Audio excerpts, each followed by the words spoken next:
Ini adalah soalan kuantitatif 1.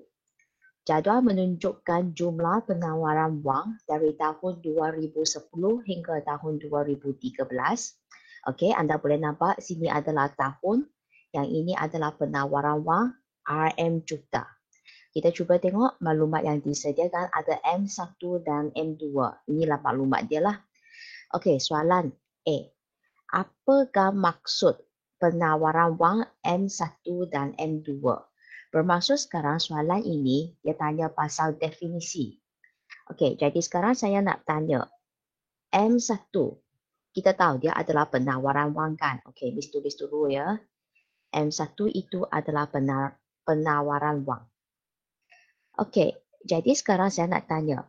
Penawaran wang ini dia dalam definisi yang apa? Definisi yang sempit.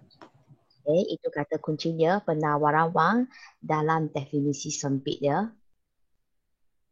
Okey, selain daripada kita kata dalam definisi yang sempit itu, kita juga kaitkan dari segi tujuan dia.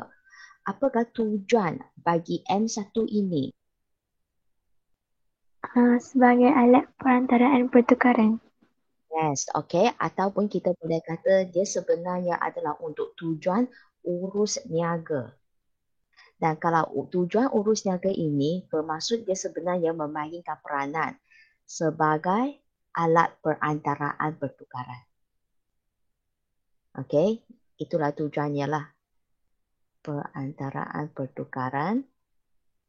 Okey, dan seterusnya kita cuba tengok. Selain daripada bagi tahu dia adalah dalam definisi sempit, bagi tahu dia adalah untuk tujuan urus niaga sebagai apa, dan lagi satu yang kita kena beritahu bahawa dia adalah meliputi apa. Maksudnya dalam M1 itu dia ada apa ya? Ada wang dalam edaran dengan deposit permintaan semasa. Okey, thank you. Wang dalam edaran. Okey, dan selain daripada itu dia kata juga ada deposit semasa. Okey, cuma sekarang, saya underline kata kunci dia dulu. Penawaran wang dalam definisi sempit, tujuan urus niaga ya. Okey, lepas tu meliputi wang dalam edaran dan lagi satu deposit semasa. Inilah definisi dia. Cuma sekarang Miss nak tanya, wang dalam edaran bermaksud wang itu adalah dalam pasaran punya. Jadi sekarang wang dalam edaran ini ada dua. Dia adalah terdiri daripada apa? Wang kertas dan duit shilling. Okey, thank you. Ya, kita ada wang kertas dan duit shilling. Okey, ingatlah wang dalam edaran itu dia ada dua. Okey, iaitu wang kertas dengan duit shilling. Selain daripada panggil dia sebagai wang dalam edaran, kadang-kadang kita juga boleh kenali dia sebagai mata wang. Okey, ingatlah mata wang pun sama. Dia adalah wang kertas dengan duit shilling. Okey, maksudnya dia ada 1, 2, 3. 3 ini sebenarnya merupakan M1. Okey, dan selain daripada itu, soalan dia juga tanya tentang M2. Okey, rangka jawapan kita lebih kurang sama. Nanti kita juga akan bagi tahu dia adalah penawaran wang dalam definisi apa, tujuan apa dan dia meliputi apa ya. Okey, jadi Miss tulis dulu ini M2. Nanti kita kena beritahu dia adalah penawaran wang dalam definisi apa? Definisi luas. Yes, definisi yang luas. Okey, lebih kurang sama dengan tadi. Dan tadi punya hanya digunakan untuk tujuan urus niaga. Sekarang M2 ini digunakan untuk tujuan apa? Alat penyimpan nilai. Hanya penyimpan nilai sahaja ke? Dengan alat perantaraan pertukaran. Yes, good. Bermaksud tujuan dia adalah urus niaga. Okey. Dan penyimpanan nilai. Okey, ada dua ya. Kalau ada dua ini bermaksud kalau urus niaga digunakan sebagai alat perantaraan pertukaran. Tadi kita sudah beritahu punya. Dan kalau katakan sebagai penyimpan nilai, kalau itu adalah tujuan dia, bermaksud dia juga berperanan sebagai penyimpan nilai. Okay, ada dua tujuan dekat sini ya. Okey, seterusnya kita juga kena beritahu dia sebenarnya adalah merangkumi apa ataupun meliputi apa ya. Okey. Meliputi M1 plus wang separa deposit Yes, tabungan. good. Okay, thank you. Merangkumi M1. Lepas itu dan. Okay, dan wang separa. Ataupun dia guna separa wang. Sama punya. Ataupun selain daripada wang separa ini, ada yang guna wang hampir pun boleh. Ingatlah, kita tengok kata kunci dia. Dalam definisi luas, urus niaga dan penyimpanan nilai. Sekarang M2 ini dia ada M1 dan wang hampir. Wang hampir ini kita boleh panggil dia wang separa ataupun separa wang pun sama punya. Okey, kita cuba spesifik lagi ya. Tadi M1, saya kan kata ada 3 kan? Apa 3 itu? Wang kertas, wang Hmm. shilling dan deposit semasa. Okey, itu adalah duit shilling ya. Okey, duit shilling dan lagi satu adalah deposit semasa. Bermaksud dalam M2 memang ada 3 item ini sebab dia merangkumi M1. Dan selain daripada M1, dia juga ada wang hampir. Wang hampir, bagi saya satu contoh. Kerja boleh ni aja. Ya, Deposit mata wang asing. okey, deposit mata wang asing, yes. Selain daripada itu, ada yang simple punya. Deposit tabungan. Ya, deposit tabungan. Selain deposit tabungan, kita juga ada deposit tetap. Okey, ini adalah contoh dia. Sekarang Miss akan cuba jelaskan dengan lebih lanjut. Apa itu sebenarnya kita kata wang M1 dengan wang hampir. Okey, anda cuba tengok semula. Kan tadi saya kata, kalau M1, wang dalam edaran dan deposit semasa. Kalau wang dalam edaran, wang kertas, duit shilling. Tujuan urus niaga. Urus niaga seperti apa? Kalau katakan anda nak beli sesuatu barang ke, perkhidmatan ke, anda bayar wang kertas, anda bayar duit shilling ataupun anda bayar deposit semasa. Untuk maklumat pelajar, deposit semasa ini sebenarnya dia adalah melibatkan pembayaran cek. Itulah sebab kita kata yang ini dia sebagai alat perantaraan bertukaran. Tujuan untuk tujuan urus niaga. Itu adalah M1. Dan sekarang apabila M2, kita kata dia bukan hanya ada M1 sahaja. Dia juga ada wang hampir. Wang hampir ataupun wang separa sama punya. Sudah kata wang hampir kan? Bermaksud dia hampir macam wang. Tapi dia bukan wang lagi. Kita cuba tengok contoh yang senang ya. Kita tengok yang ini, deposit tabungan. Anda semua mempunyai deposit tabungan. Kan ada BSN account kan? Jadi sekarang Miss nak beritahu, BSN account yang diorang dapat itu sebenarnya dia merupakan deposit tabungan yang ini. Your saving account.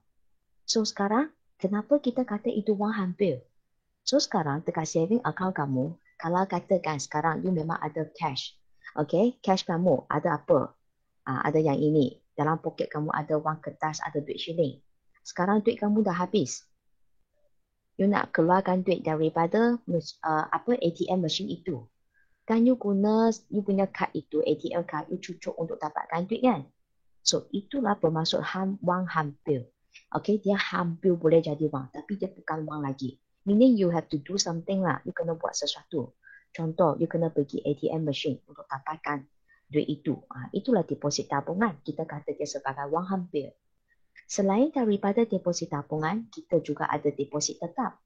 Apa itu deposit tetap? Simpanan tetap. Simpanan tetap, ya. Apa yang you faham dengan simpanan tetap? Apa beza dengan simpanan yang biasa ini? Yang simpanan tetap tu dia ada tempoh masa untuk kita boleh keluarkan kita punya wang, madam. Yes, good. Itulah dia. Dia ada tempoh matang dia. Okey, mungkin anda simpan sejumlah amount yang banyak ke, mungkin 3,000, 5,000 ke lebih, anda simpan dalam tempoh tertentu. Misalnya 3 bulan ke, setengah tahun ke, 1 tahun ke. Selepas sampai tempoh matang itu, barulah anda boleh keluarkan supaya anda masih boleh dapat faedah dia. Itulah wang hampir. dia hampir macam wang. Macam wang lah tapi dia bukan wang lagi. Kalau anda nak keluarkan dia sebagai duit pun boleh. Tapi anda kena buat sesuatu lah. Begitu juga untuk sijil boleh niaga. Okey, deposit mata wang asing. Kalau mata wang asing itu bermaksud kita simpan dalam wang negara lain lah. Contoh, mungkin ada sesiapa yang simpan USD ke. Okey, mungkin ada simpan contoh Singapore dollar ke, Thai baht ke. Dekat Malaysia memang kita tak pakai pun. Kalau anda nak gunakan dia, okey, you kena pergi money changer lah untuk tukarkan dia. Dan itulah sebab kita kata itu adalah wang hampir. Jadi anda ingat untuk M2, tujuan dia bukan saja untuk urus niaga. Dia juga sebagai alat penyimpanan nilai. Urus niaga punya ini sebenarnya dia merujuk M1. Dan kalau penyimpanan nilai ini sebenarnya dia adalah merujuk wang hampir. Itulah definisinya. Okey, jadi pastikan anda boleh kuasai betul-betul pasal definisi M1 dengan M2. Okey, itu adalah soalan dia ya. Sekarang kita sambung dengan soalan B. Hitung jumlah wang hampir pada tahun 2011 hingga tahun 2013. Kita fokus 3 tahun ini sahaja. Wang hampir. Jadi sekarang Miss nak tanya, apakah rumus wang hampirnya?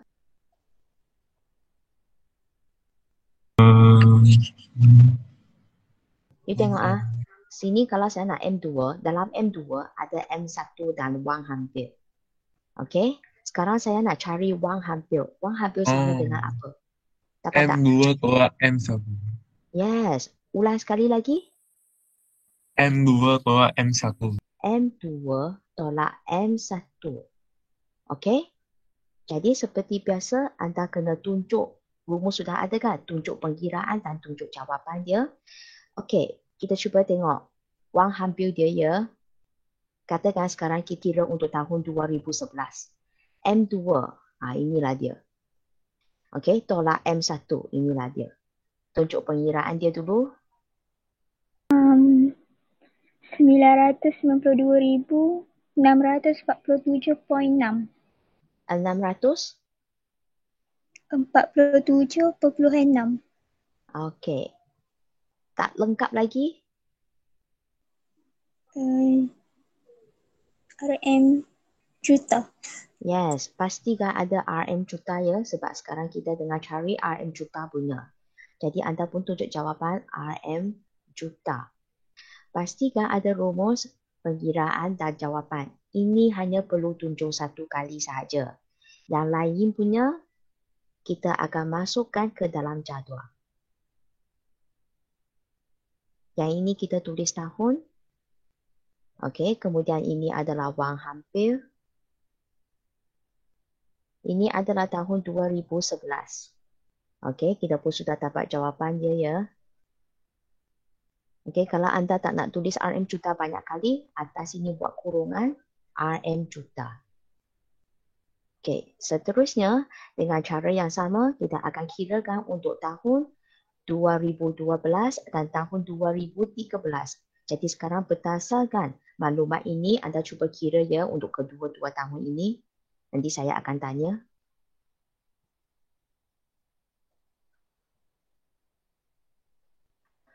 Okey, bila bagi tahu saya jawapan anda berapa? 104 356 3652 652.1. Okey, untuk tahun yang berikutnya 111 0964.2. okey, yes, itulah jawapan dia. Jadi pastikan rumus pengiraan itu hanya tunjuk satu kali sahaja. Jawapan lain semua masukkan ke dalam jadual. Okey, itu adalah untuk soalan B yang ini. Okey, A, B sudah beres. Sekarang kita sambung soalan C. Hitung kadar pertumbuhan penawaran wang M2 pada tahun 2011 hingga tahun 2013. Okey, anda cuba tengok. Sekarang yang tengah tanya itu adalah kadar pertumbuhan. Kalau kadar pertumbuhan, rumus dia lebih kurang sama macam kadar pertumbuhan ekonomi. Tetapi sekarang yang kita guna itu adalah M2. So soalan saya, apakah rumus bagi kadar pertumbuhan penawaran wang M2? Okey, kadar pertumbuhan bekalan wang M2, apakah rumusnya? Jumlah M2 tahun semasa tolak jumlah M2 tahun sebelum bahagi Okey. jumlah M2 tahun sebelum darab 100%. Yes, good. Itulah dia. Okey. Jadi sekarang anda cuba tengok kadar pertumbuhan M2 rumus dia. M2 tahun semasa kita pakai T. Tolak tahun sebelum T tolak 1. Bahagi dengan tahun sebelum T tolak 1. Darab 100%. Bermaksud anda pun tunjuklah satu pengkiraan. Kan dia kata dia nak anda cari untuk tahun 2011 hingga tahun 2013 kan. Dia nak yang ini kan. Jadi sekarang kita cuba kira untuk tahun 2011 dulu. Bermaksud sekarang anda fokus yang ini, M2.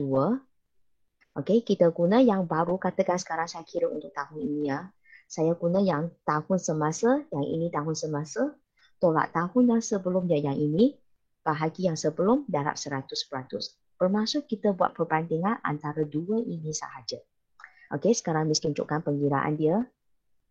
18.06 Yes, itulah dia. 18.06 apa ya? ratus. Yes, peratus. Sebab anda tengah kira kadar. Jadi sekarang anda telah selesai untuk tahun 2011 punya kan? Jadi untuk tahun yang seterusnya pun sama. Anda kena sediakan jawapan anda dalam bentuk jadual. Okey, jadi anda pun tulis yang ini adalah tahun. Ini kadar pertumbuhan M2. Okey, ini tahun 2011 tadi kita sudah cari 18.06%. Dengan cara yang sama anda kira untuk tahun 2012 dengan tahun 2013. So sekarang sila beritahu saya, berapakah jawapan anda untuk tahun 2012?